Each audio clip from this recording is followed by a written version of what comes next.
നവകേരള സദസ്സിനെതിരായ പ്രതിഷേധങ്ങളും സമരങ്ങളും ജനങ്ങൾക്കു വേണ്ടിയാണെന്നും അധികാര ദുർവിനിയോഗവും അഴിമതിയും നിറഞ്ഞ പിണറായി സർക്കാരിനെതിരെ യൂത്ത് കോൺഗ്രസിന്റെ പ്രതിഷേധങ്ങൾ തുടരുമെന്നും ഷാഫി പറമ്പിൽ എംഎൽഎ യൂത്ത് കോൺഗ്രസ് കൊടുങ്ങല്ലൂർ നിയോജക മണ്ഡലം കമ്മിറ്റി യോഗം ഉദ്ഘാടനം ചെയ്ത് സംസാരിക്കുകയായിരുന്നു അദ്ദേഹം. IOC പ്രസിഡന്റ് വിളിച്ചിട്ട് പറഞ്ഞു പുള്ളി കഴിഞ്ഞ ദിവസം തിരുവനന്തപുരത്ത് വന്നിരുന്നു. അതിനുശേഷം തിരുവല്ലയിൽ നമ്മുടെ സഹപ്രവർത്തകർക്ക് പരിക്കേറ്റവരെ കാണാൻ വേണ്ടി വന്നിരുന്നു. അത് കഴിഞ്ഞ് തിരിച്ചു പോകുമ്പോൾ എയർപോർട്ടിൽ ഇരിക്കുമ്പോൾ ആളുകളുടെ ചർച്ച പുള്ളി കേൾക്കാനിടയായതാണ്.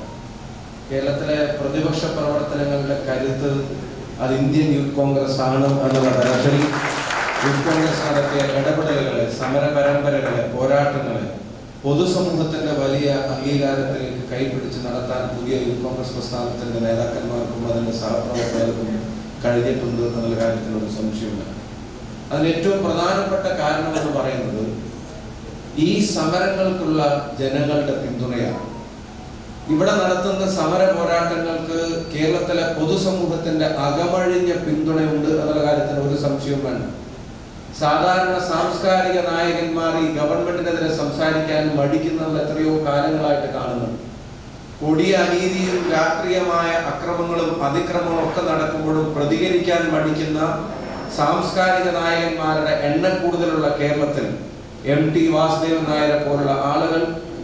ചടങ്ങിൽ പ്രസിഡന്റായി ഹക്കീം ഇക്ബാലും സഹപ്രവർത്തകരും ചുമതല ഏറ്റെടുത്തു.